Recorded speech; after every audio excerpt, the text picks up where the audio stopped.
Hey everyone, welcome back to my channel. In today's video, I will show you how to locate your installed game in the EA app on PC. Let's get started. First, open the EA app on your PC and make sure you are logged into your account.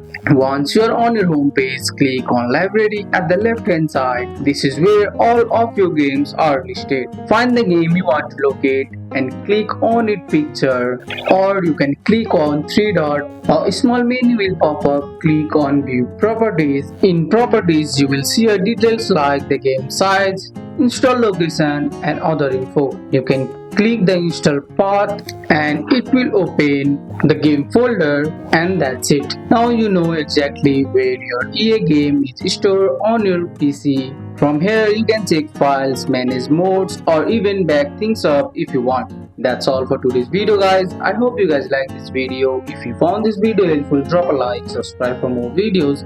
Thanks for watching. See you in the next one.